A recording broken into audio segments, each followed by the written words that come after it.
Hi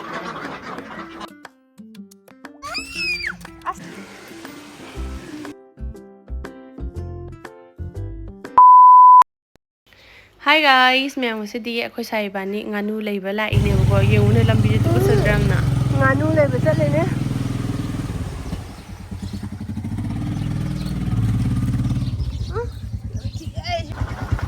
get to the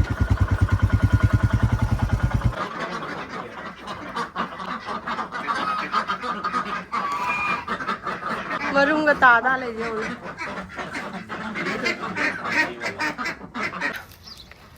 mai je kam ta ter tam je da ina tan na video to mai je dum utta bani da to ado ngasi di nganu je semaga hoi semaga chabagi vlog ne ses nganu za da ko ire ki vlog ta adu na chaka sida ne chali je ina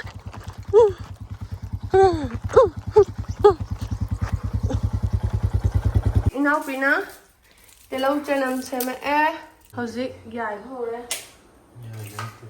yai na tro mai tha ba ko bro mai lầu ba hore hojik ma'am hojik khoi sai na kan na yai ri makeup kam ta to lâu ri hai oi lâu ri khoi sai kan na lâu ri e man ju thong doi ne man thong ya tu chi man je ing ba ba gi nok ba loi saga ri ba du I tho loi ba ai kem ke de ke ba bit tam lai ta ke ju thi ke ta bi thi phai na tra makeup ting a ju thi bi kem kan na thi do ma tem te dum la ke thau ba jan tho le tu ma'am ho ju se injang je ai noi thong ani bu ko khoi sai man thong ja ba injang lu ta ning de adu na ai noi thong an ge thong mi na je thong tha koi video sem na ba yam kui re adu na la ke dum marin se ni sem ma ga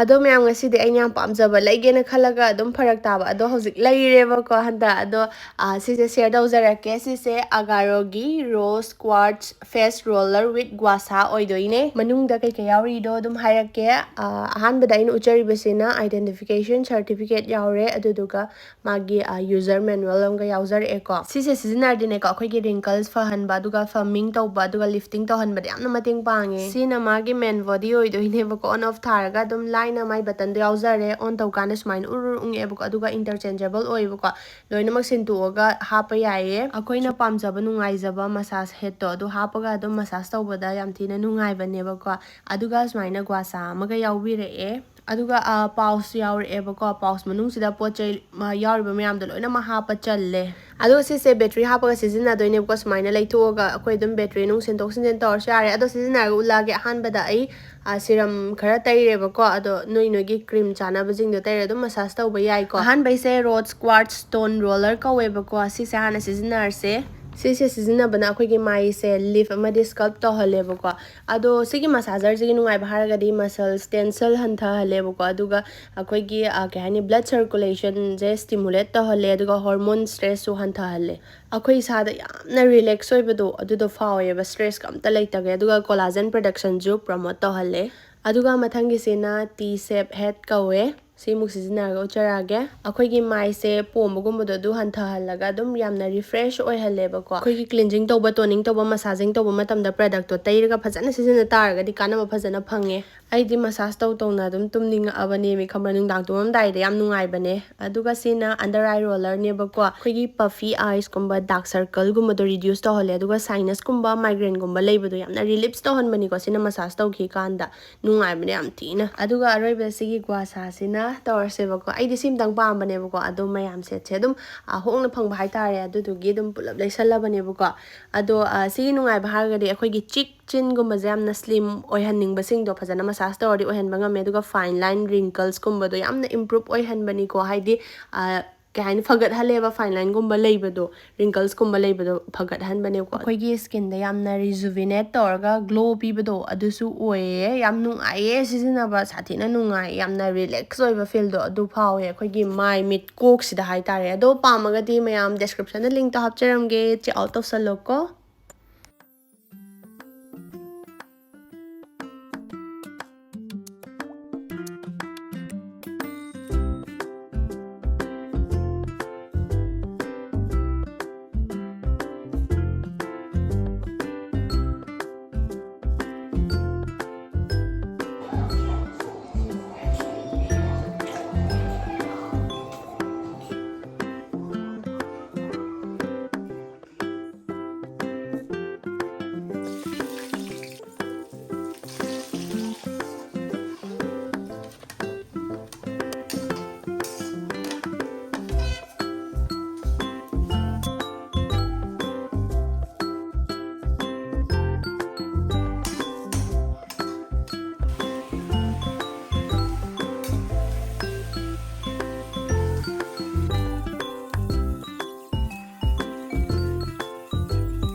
ꯃꯌꯥꯝ ꯍꯧꯖꯤꯛ ꯀꯟꯅ ꯊꯣꯡꯉꯤ ꯑꯗꯣ ꯍꯥꯎꯒꯗ꯭ꯔꯥ ꯍꯥꯎꯔꯣꯏꯗ꯭ꯔꯗꯤ ꯈꯪꯗꯦ ꯑꯩꯒꯤ ꯕꯦꯁ ꯂꯦꯚꯦꯜꯗꯗꯤ ꯊꯣꯡꯗꯣꯏꯅꯤ ꯍꯥꯎꯅꯕ ꯀꯣ ꯑꯃ ꯉꯥꯅꯨꯒꯤ ꯃꯨꯁꯨꯛꯀ ꯃꯨꯔꯒ ꯆꯥꯕꯗꯨ ꯑꯗꯨꯝ ꯆꯥꯅꯤꯡꯉꯦ ꯍꯨꯃꯥꯡ ꯉꯥꯛꯇ ꯉꯥꯏꯔꯦ ꯃꯨꯁꯨꯛ ꯃꯨꯔꯒ ꯊꯣꯡꯕꯗꯣ ꯑꯗꯨꯗꯣ ꯆꯥꯅꯤꯡꯉꯦ ꯑꯗꯣ ꯃꯨꯁꯨꯛ ꯃꯨ ꯍꯥꯏꯕꯗꯣ ꯌꯥꯕ꯭ꯔꯥ ꯌꯦꯡꯁꯤꯀꯣ ꯃꯌꯥꯝ ꯑꯗꯣ ꯁꯤ ꯉꯥꯅꯨꯁꯦ ꯃꯨꯒꯗꯕꯗꯤ ꯃꯥꯜꯂꯦ ꯑꯩꯅ ꯈꯟꯕꯗ ꯍꯥꯏꯗꯤ ꯃꯁꯛꯁꯦ ꯍꯧꯖꯤꯛꯇꯤ ꯍꯧꯅ ꯃꯨꯁꯜꯂꯛꯑꯦꯕ ꯑꯩꯅ ꯃꯆꯨ ꯈꯤꯇꯪ ꯊꯥꯛꯈꯤꯕꯗꯣ ꯑꯗꯨꯐꯥꯎ ꯑꯗꯨꯝ ꯃꯨꯁꯜꯂꯛꯑꯦꯕ ꯑꯗꯣ ꯌꯦꯡꯉꯁꯤ ꯃꯌꯥꯝ ꯀꯣ ꯑꯩꯅ ꯆꯥꯅꯤꯡꯕ ꯃꯑꯣꯡꯗ ꯇꯥꯎ ꯌꯥꯕ꯭ꯔꯥꯗꯤ ꯌꯦꯡꯉꯁꯤ ꯑꯩꯈꯣꯏ ꯁꯥꯏꯅꯁꯨ ꯃꯨꯍꯜꯂꯣ ꯍꯥꯏꯌꯦꯕꯀꯣ ꯃꯨꯔꯒ ꯆꯥꯕꯗꯣ ꯑꯗꯨꯗꯨꯅ ꯍꯥꯎꯋꯦ ꯍꯥꯏꯌꯦꯕ ꯍꯥꯎꯇ꯭ꯔꯅꯦ ꯑꯩꯈꯣꯏꯇꯪ ꯑꯣꯏꯔꯝꯃꯣꯏꯗ ꯑꯗꯨꯝ ꯍꯥꯎꯔꯝꯅꯤ ꯃꯌꯥꯝꯗꯣ ꯌꯦꯟꯒꯨꯝꯕꯗꯗꯤ ꯍꯪꯒꯄꯥꯟ ꯑꯣꯏꯕꯗꯣ ꯍꯥꯎꯋꯦ ꯑꯗꯣ ꯉꯥꯅꯨꯗꯗꯤ ꯍꯥꯎꯇꯦꯕ ꯑꯗꯣ ꯌꯦꯡꯉꯁꯦ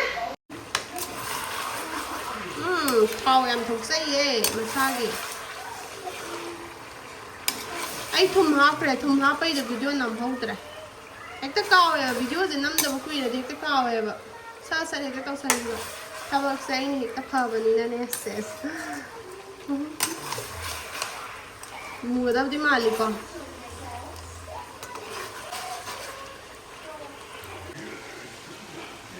ꯑꯩꯈꯣꯏ ꯁꯥꯏ ꯃꯆꯨ ꯍꯥꯞꯅꯨ ꯍꯥꯏꯅꯦꯕ ꯑꯩꯅ ꯍꯥꯞꯆꯜꯂꯨꯔꯦ ꯑꯗꯨ ꯈꯪꯗꯦ ꯌꯦꯡꯉꯁꯤ ꯃꯨꯕ꯭ꯔꯥ ꯃꯨꯗꯕ꯭ꯔꯥ ꯉꯥꯅꯨ ꯊꯣꯡꯕ ꯂꯣꯏꯁꯜꯂꯛꯑꯦ ꯇꯨ खितंग गायग्रे खरा अमा लौथोगा खुसाइन लांगनो केनो दबा खुसाइन खरा लौथोगी एयर फ्रायर देसु याइग्रेबको केड्रेम साइनिना अदो तु द लेरे अहोजे मुथलानी अदुगा महाव यमगी मुलेके hi guys let's go very good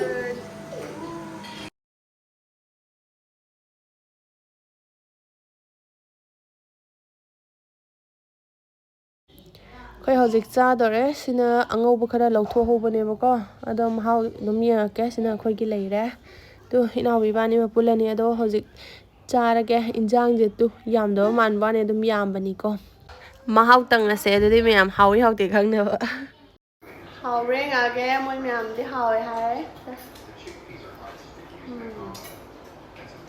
ꯍꯥꯎꯇꯦꯗ ꯍꯥꯎꯕ꯭ꯔꯣ ꯍꯥꯎꯋꯦ 머리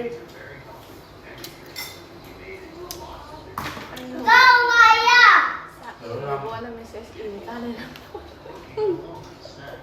No, pizza only. I told you okay. You want to chicken? Chicken. Pure chicken. Sina air fryer da yai thok bane koi sang. La dia tu le.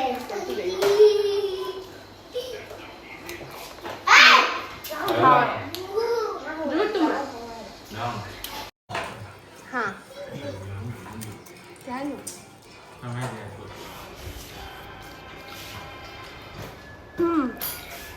Mà hi hao ấy. À thùng mình hao lên mà. Ngô bèo được không đi được phải.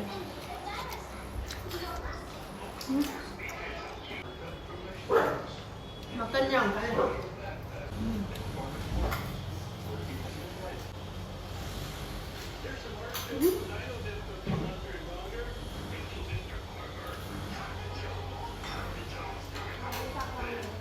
Em ở coi hồng gì? Dukaan đông chali eh. Laute. Dukaan đông chali. Ở coi gì? Chak kusa do. Nung dang ni sa so ziya bigi chang da ne ba yuk ta na tan jar ga. Ado khang de. Chak lama ka dab di male. Hajik pung 3:30 tar. 3:30 de sida di mamdri ko. Kim da di mama ban. Dang dang dang dang dang dang dang dang. Dedi tu ne. As harau ba. La sus la. Dasan ani dum pun bane. Sida dukan le. Sanaung ka sanbiyam ka dum pun bane su. The dukan bindi ka kayon bam le tom da grocery shop. Yaha hai.